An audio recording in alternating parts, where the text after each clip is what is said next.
Ah, tu l'as bon, fait? vous avez Ouais, je déjà l'ai fait? fait, ouais. Pourquoi?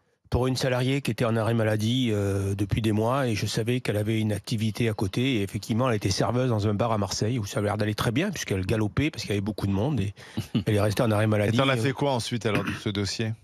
eh bien, je l'ai licenciée et j'ai perdu au prud'homme Ouais. et donc j'ai fait appel où j'ai gagné, mais entre-temps, elle était devenue insolvable. Donc je crois que j'ai perdu 17 000 €, donc j'ai payé. C'était exécutoire, hein, parce que comme quoi l'exécution provisoire existe. Hein, et en appel, j'ai gagné, mais elle était insolvable, donc j'ai jamais récupéré la somme qui a été versée. Donc elle travaillait un peu sur le port de Marseille, elle travaillait aussi sur le port de Toulon, donc je l'avais croisée en prenant le bateau pour la Corse. C'est rigolo d'être servi par elle le soir alors qu'elle était en arrêt maladie dans mon entreprise. Voilà, et puis Elle était gênée au moins, non? non, j'ai eu des tas d'arrêts maladie, j'en ai eu beaucoup. J'ai eu une personne qui a été... parce qu'il y a pire que les médecins qui font des arrêts maladie, c'est la médecine du travail. J'ai une personne qui a été diagnostiquée incapacité à travailler dans toute entreprise dirigée par moi, en 10 minutes, hein, par la médecine du travail, alors que je ne l'avais jamais vue. Je ne l'avais jamais vue. C'est-à-dire que la médecine du travail, donc j'ai convoqué, j'ai demandé à la personne à la médecine du travail, j'ai demandé à la voir pour savoir pourquoi elle avait pris cette décision. Elle m'a dit, bah, bon, je sais pas, parce qu'elle me l'a demandé et que c'était lui rendre service, quoi. Ouais, super. Ouais. Voilà, donc aujourd'hui, on a confié à des médecins le chéquier de l'État. Parce que chaque fois qu'un médecin fait un arrêt maladie, c'est comme s'il avait un chéquier marqué trésor public. C'est notre chéquier, c'est l'argent public. Voilà. Mais chaque fois qu'il soigne quelqu'un, c'est pareil. Hein. Et alors, si tu veux, on va faire. Alors, je parle pas d'Internet, parce qu'on peut avoir des arrêts maladie. Maintenant, si tu veux, on va aujourd'hui chez n'importe quel médecin, je vais faire semblant d'être malade et je vais lui demander un arrêt maladie. Je l'aurai. Je l'aurai. Parce qu'il y a des tas de médecins qui vont me facturer la prestation et qui, pour me faire plaisir, vont me donner un arrêt. Moi, j'appelle ça les congés maladie. Tu as les arrêts, tu as les congés maladie. Oui. Aujourd'hui, alors. Certains disent d'ailleurs, je veux me mettre en arrêt maladie. J'ai eu aussi ce genre de choses. Non, mais soit vous me licenciez, soit je me mets en arrêt maladie. Oui, ça je l'ai eu. Mais alors j'en ai eu plein. J'ai eu des gens qui ont fait des arrêts maladie pendant des mois et des mois et des mois et des mois. Mourad, tu es en train de dire... Tu es en train de dire qu'il y a une grande partie des médecins qui font de faux arrêts maladie. Oui, Jérôme, il y en a plein. Il y en a plein qui font de faux arrêts maladie. Et c'est pas une minorité, contrairement à ce que tu dis. C'est une majorité. Et je peux même t'identifier des médecins dans le sud de la France où quand on a un arrêt maladie qui est signé par eux, on sait qu'il est bidon. Oui, enfin... Voilà. Je peux pas te laisser dire que je vais le répéter. Si on peut pas te répondre, je peux pas te laisser dire que la majorité des patients sont des feignasses et la majorité des médecins sont des escrocs. Parce que c'est ça que tu viens de dire. Ce qu'il n'a pas dit. Ah si. Désolé, beaucoup plus que quand tu dis qu'énormément de médecins font des faux arrêts maladie, ça veut dire qu'énormément de médecins soient des escrocs. Ah non, il faut employer les vrais mots, il faut employer les vrais termes. Sinon, c'est pas possible. Oui, mais Jérôme, c'est vrai qu'on connaît tous autour de nous des gens qui sont en conflit, par exemple, avec leur employeur et qui se mettent en arrêt maladie tant que ce conflit n'est pas réglé. Donc ça n'a rien à voir avec la maladie. Moi, je suis désolé. Je suis désolé. Moi, je trouve que mes impôts ne doivent pas payer ça. Et tu es dans le cabinet du médecin. payer le conflit entre un employeur et un employé. Et tu es dans le cabinet du médecin et tu connais le dossier de la personne en question entièrement. Tu connais toute cette difficulté, cette complexité. Mais ça n'a rien à voir. Je ne te fais pas une analyse psychiatrique ou psychologique. Je te dis simplement que le patient dont tu parles, il a peut-être d'autres problèmes que ceux dont tu parles. Alors, explique-moi une chose. J'ai eu des centaines, peut-être des milliers d'arrêts maladie. Explique-moi une chose. Pourquoi ils ne sont jamais revenus le vendredi et toujours le lundi? De quoi? Les arrêts maladie. J'ai jamais eu de salarié qui allait mieux le vendredi. Ils vont toujours mieux le lundi. Le vendredi, ils sont toujours malades. Mais écoute, moi je te parle de ma pratique et de ta pratique. C'est une et de la pratique de tous les médecins que je connais. J'en connais des milliers. Loyal, il y a des gens qui reviendraient le mardi, le mercredi, le jeudi, le vendredi, car ils vont mieux. Ils vont toujours mieux le lundi, après le week-end. Je vous rappelle que l'explosion des arrêts maladie et le coût pour l'assurance maladie, c'est pas les arrêts de courte durée, c'est les arrêts de longue durée. Oui, je vous rappelle le coût pour l'entreprise. Je vous rappelle que actuellement, si je veux moi fixer un rendez-vous avec un spécialiste pour un patient qui est en arrêt maladie, il me faut parfois 1 mois et demi pour l'obtenir. Je vous rappelle que si j'ai besoin d'un IRM ou d'un scanner, il me faut, même si je suis médecin, parfois 1 mois et demi pour l'obtenir, etc. Qu'est-ce que je fais? Je dis aux patients qui reprennent le boulot en attendant d'avoir l'examen complémentaire. Non, mais quand tu fais Donc il y a ça. Non, mais Jérôme, quand tu fais un arrêt de 3 mois, je suis désolé, il faut une contre-visite pendant les 3 mois. Parce que quand même, tu peux aller mieux pendant 3 mois. Mais je suis désolé, Olivier, mais quand je fais un arrêt pendant 3 mois, il me semble logique que le patient soit vu par le médecin conseil. Il a le temps de le voir. Je ne suis pas tout seul à prendre la décision. Quand on me dit qu'un patient est depuis 6 mois en arrêt, et comme l'a dit Madame Vautrin, qu'il y a X patients comme ça de plus de 6 mois, qu'on en a vu des dizaines de milliers ou autres, je suis désolé, mais qu'est-ce qu'ils font les médecins conseils? Tu connais un seul patient en arrêt depuis plus d'un an qui n'a pas été vu par le médecin conseil, toi? Non, ça n'existe pas. Ils sont tous vus par le médecin conseil. À partir de là, ça veut dire que le médecin conseil a accordé. Attends, excuse-moi, parce qu'on a Barbara qui est détective privée qui vient d'arriver. Super. C'est pas Barbara Lefebvre. Non, bonjour Barbara. Bonjour. C'est la femme du lieutenant Colombo, ça y est, on l'a trouvé. On va écouter attentivement votre témoignage. Est-ce que vous en avez beaucoup des enquêtes pour les faux arrêts maladie? 70% de nos enquêtes sont pour les faux arrêts maladie. Je vais vous donner le dernier exemple. Un jeune, 28 ans, en arrêt maladie pendant 7 mois. Et en fait, on l'a pris en train d'exercer exactement le même métier sur un marché public. Alors ça, c'est absolument incroyable. Il a réussi à se faire mettre en indisponibilité donc, au bout de 7 mois. Donc, il était censé ne plus exercer le même métier. Et le lundi suivant, il était toujours sur le chantier. Il faudrait que le médecin soit sanctionné avec lui. Le médecin qui a dit... Alors, vous avez pu retracer dans ces cas-là, parce que vous arrivez à mettre en flagrant délit de faute ce jeune homme, donc, mais ensuite vous remontez toute la piste pour savoir qui a fait le faux arrêt maladie ou pas Ah, pas du tout. Nous, notre travail, c'est de montrer le salarié qui trompe son employeur, c'est tout. Et alors, comment ça se passe dans ces cas-là? Vous faites quoi? Alors, un constat, c'est ça? C'est ça, nous faisons intervenir un huissier. Et vous renvoyez ça à l'employeur? Exactement. Et ensuite, l'employeur voit avec... Mais c'est vraiment ce que vous disiez, c'est souvent des conflits entre employés et employeurs. C'est celui qui a monté une petite boîte dans le même secteur d'activité que son employeur et qui se met en arrêt maladie au mois de juin, parce qu'au mois de juin, on a une recrudescence des arrêts maladie. Et les gens se mettent en arrêt maladie pour travailler au noir. Et ça leur permet d'avoir les indemnisations de travailler au noir. Et n'oubliez pas que ça coûte à l'entreprise. Hein. Ça coûte pas qu'à l'assurance maladie, ça coûte à l'entreprise. Mais Barbara, que se passe-t-il quand vous avez donc ce dossier monté, ensuite vous le transmettez au chef d'entreprise et est-ce que derrière il se passe quelque chose? Alors nous ne transmettons rien. C'est l'huissier qui vient constater, c'est l'huissier qui transmet. Et ensuite, ça permet à l'employeur de voir avec le salarié. Mais ce serait intéressant de voir combien il y a d'inspecteurs par département. Pour pouvoir vérifier justement ces faux arrêts maladie. Nous n'avons de cesse de proposer nos services, voilà, puisque c'est notre métier. Nous sommes une profession agréée, d'accord. Nous dépendons du ministère de l'Intérieur, et donc nous avons une carte professionnelle. Et donc nous serions tout à fait capables de mener des enquêtes rapides. Ça dépend le coût. Faire gagner du temps. En fait. Oui, ça coûte combien? Ça coûte combien hein? Après, en règle générale, c'est ce que vous disiez, l'employeur a des doutes, mais ce sont toujours des doutes fondés. Nous, c'est très rare que les doutes ne soient pas fondés. Donc, ça dépend, en fait, parce que si vous vous déplacez deux matinées pour suivre la personne pour voir où elle se rend, pour 1500 €, vous avez 2 journées. Ensuite, l'huissier, c'est le... Ah, c'est 750 € la journée? Oui, c'est 70 € de l'heure ou 80 € de l'heure. Ouais. Combien d'affaires par an vous traitez? Une cinquantaine. Et sur ces cinquantaines, combien sont des faux arrêts? La majorité, elle a dit. Vous voulez que je vous dise? Non, elle t'a dit. Allez-y. 0. C'est-à-dire 0. Je n'ai jamais eu de cas où l'employé ne travaillait pas au noir. Bien sûr. Donc il n'y a que des gens qui travaillent au noir. Avec des arrêts maladie magnifiques, autorisation de sortie. C'est-à-dire que pour sortir, il n'est pas malade, mais pour sortir, pour aller travailler, il est malade. C'est ça. Ne perdons pas de vue. C'est surtout qu'il exerce exactement la même profession. Des fois même chez un concurrent. C'est quel secteur d'activité en général, Barbara? Le bâtiment. Le bâtiment, bien sûr. Barbara, en tout cas, merci de nous avoir parlé de votre profession. Attends, Barbara, une dernière question. Et les adultères, ça marche toujours? Oui, c'est ça. Est-ce que le mari trompé, c'est terminé alors? Si, ça existe. Le mari trompeur. Ça fonctionne toujours. Vous avez des conséquences financières à un adultère. Et pareil, 100% de... Non. D'accord. Des fois, on croit qu'on est trompé. Mais par exemple, si j'ai besoin de vous, de vos services, Barbara, ça me coûte combien? Attendez, là, on rentre, il vous demande un devis, là, Olivier, je crois. Exactement, vous me demandez un devis. Si vous acceptez le devis, il est en train de vous demander un devis. Contrat de mandat, voilà. Et c'est combien en moyenne? Et on intervient. Mais après, ça dépend du cas. Ça dépend des informations dont vous disposez. Si on a un travail en amont à faire pour essayer de... Faites de la filature, c'est ça? Oui, c'est ça. On est au tarif de 70, entre 70 et 100 € de l'heure. Juste, je me permets de rajouter ce que nous demandons depuis maintenant 3 ans, qui ne coûte rien.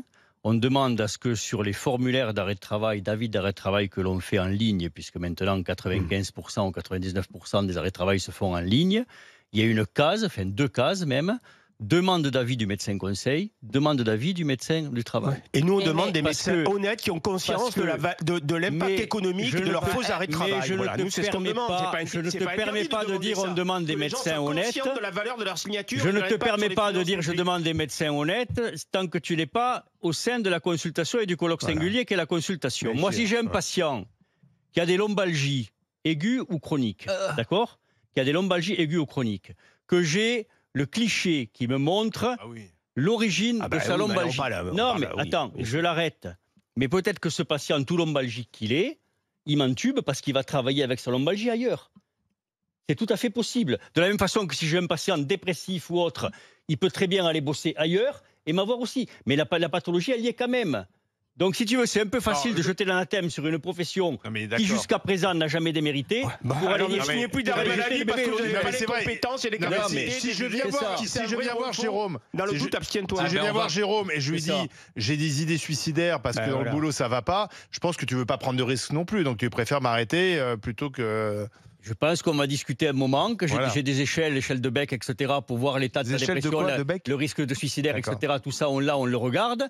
Et effectivement, si tu as un score qui montre un danger, je vais t'arrêter, oui, bien sûr. Et moi, je dis que c'était magnifique parce qu'on a accusé les salariés, donc c'est des fraudeurs, etc. On a accusé les médecins, ce sont aussi des fraudeurs. Par contre, les entreprises, pépère. Moi, je dis que lorsqu'une entreprise a ce problème d'arrêt maladie récurrent, il faut s'interroger sur son management. C'est important de voir aussi que lorsqu'un management est mal fait, et à la française, je vous assure que le management, c'est pas ça, on n'est pas hyper bon dessus, eh ben, ça crée des arrêts maladie aussi. Et oui, on parle de conflit, c'est marrant. Oui, il est en conflit avec sa direction, il a un arrêt maladie. Mais le conflit, excuse-moi, ça crée de l'angoisse, ça peut créer des problèmes psychologiques. C'est pas juste, je suis fâchée avec mon employeur.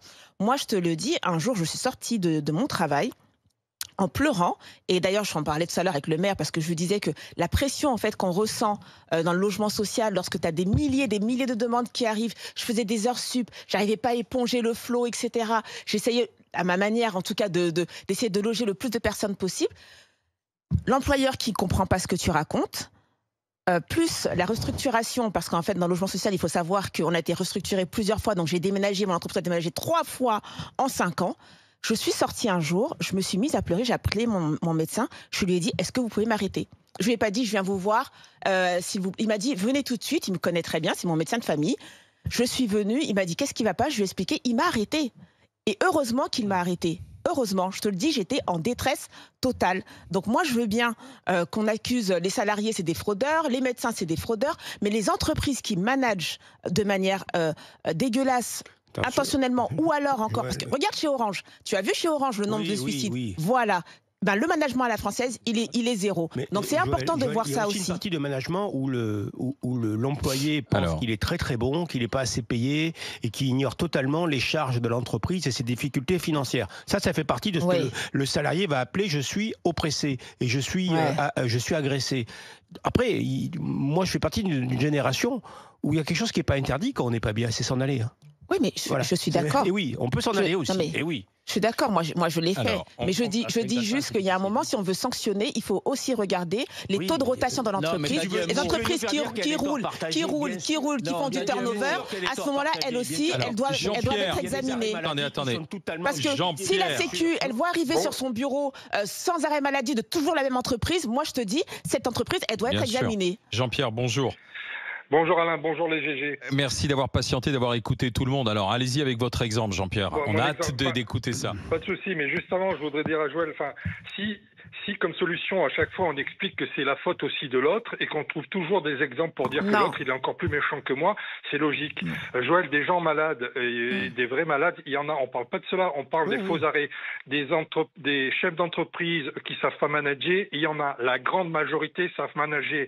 Un chef d'entreprise, il met sa vie quand il monte une entreprise, d'accord.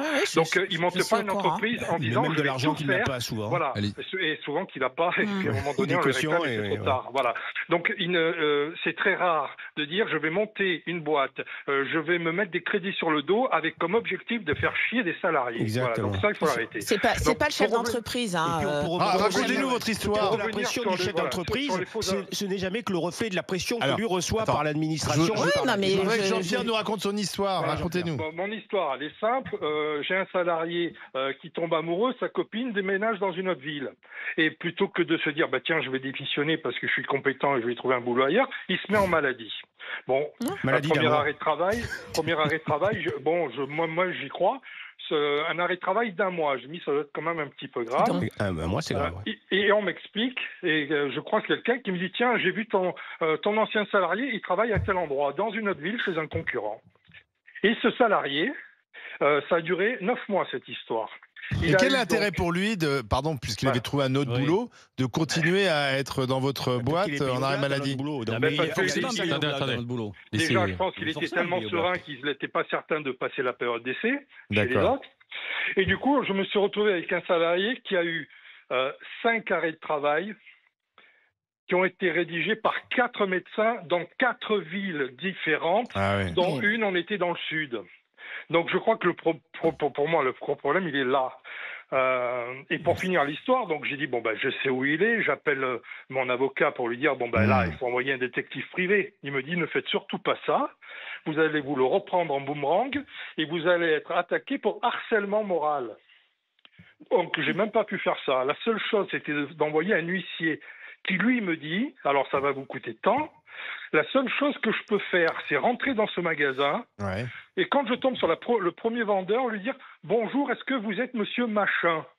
Si j'ai même la personne en face qui me dit « Non, c'est pas moi », je repars. Je dis « En fait, ça sert à rien, quoi. » Voilà. Et vous me devez 350 €. Voilà. Donc déjà, pour moi, quand il y a un arrêt de travail, pour régler une première partie, il faudrait que seul ce médecin et ensuite la capacité de renouveler les arrêts de travail. Parce que là, sinon, c'est trop facile. En effet, on a 5 médecins. Là, dans mon cas, il y a 5 médecins qui ont mis un arrêt d'1 mois. Eux ne vont pas être inquiétés. Ils n'ont fait qu'un arrêt d'1 mois. Si c'est le même médecin qui prolonge 5 fois, je pense que là, il peut y avoir des comptes à rendre. Même lui, il va hésiter. Mais il va hésiter. Alors, Jean-Pierre, on va voir Stéphane, qui est artisan dans le BTP, lui aussi. À Joël, tu devrais te mettre à la sortie des prud'hommes. Joël, tu verras la vie des patrons, parce qu'à la sortie des prud'hommes, il y a la majorité des patrons qui sortent en larmes. Non, ce que je veux dire, c'est que ce sont des circonstances qui sont partagées. Non, je dis que c'est partagé. Les torts, je dis que les torts sont partagés. On a des salariés qui sont irresponsables, on le sait, on en a déjà parlé. L'État permet trop de choses, etc. On a des docteurs, moi, je pense, qui sont bienveillants et qui écoutent les besoins quand on vient le truc. Je ne crois pas que ce soit des fraudeurs, mais on a aussi des entreprises, il faut le dire, il y a tout un bon nombre d'entreprises qui ont un management qui crée aussi des conflits. Mais là, c'est pas le cas. Je dis pas que c'est pas le cas, je dis juste que... J'ai une question technique pour Jérôme. Oui, mais il faut être responsable. Non, mais c'est hors sujet, Joël. On parle de ce cas-là, c'est pas un médecin. Là, comment ça se fait ? Alors qu'on nous a demandé de choisir un médecin traitant.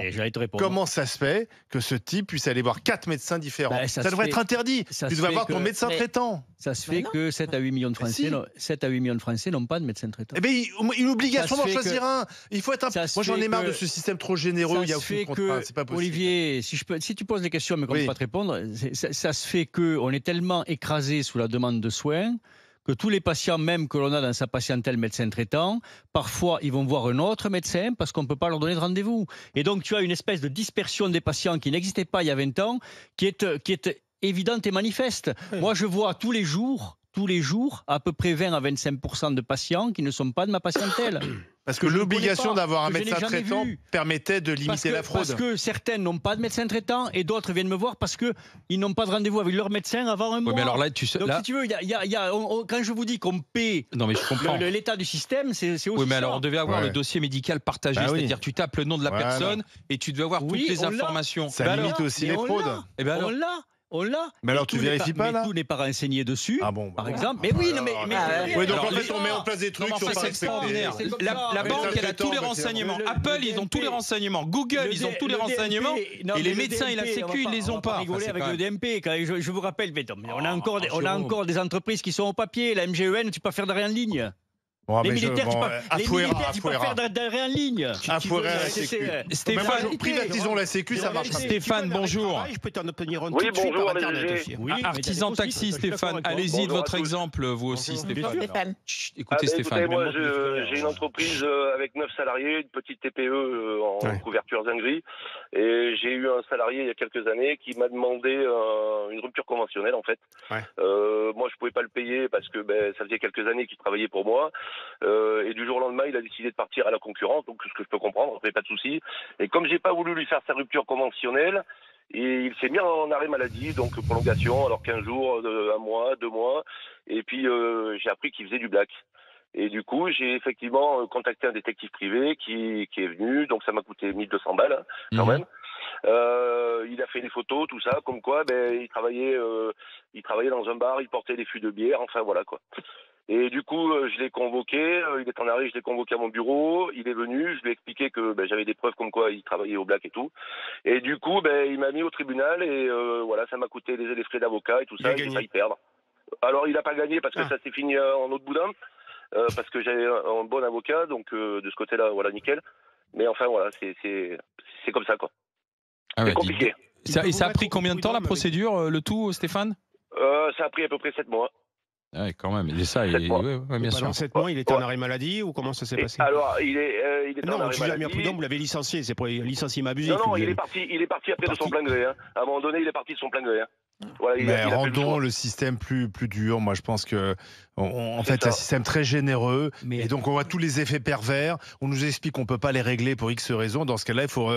Moi, les jours de carence. Tu sais que quand on avait mis en place des jours de carence dans la fonction publique, comme par hasard, le nombre d'arrêts maladie avait diminué. Donc, mettons des jours de carence. Merci Stéphane de votre exemple. Je rappelle aussi que actuellement, merci et bon courage, à bientôt. Les poursuites que fait la Caisse pour aller au tribunal, puisqu'on va défendre les médecins qui sont poursuivis, dans la majorité des cas, ça fait pchit. Parce que quand tu étudies dossier par dossier, il n'y a rien. Il y a déjà attention à une chose quand même, n'oubliez pas une chose, on voit, nous, rien que les généralistes, on voit 4 fois la population française chaque année. 4 fois. Après, donc c'est vous dire le nombre de millions de consultations qu'il peut y avoir. On est dopé à la médecine et aux médicaments. Attention aux biais qui visent à dire, oulala, il y a quelques milliers de faux arrêts de travail. Parce qu'on parle, les échelles qu'on a, nous, c'est 240 millions. Non, les Français sont plus malades que n'importe qui au monde. Je parle de millions. Oui, mais tu vois, déjà, là, moi, ce que je retiens, c'est s'il y avait le dossier partagé et toutes les données dessus, tu ferais déjà, mais tu ferais déjà du ménage. l'obligation d'avoir un médecin traitant.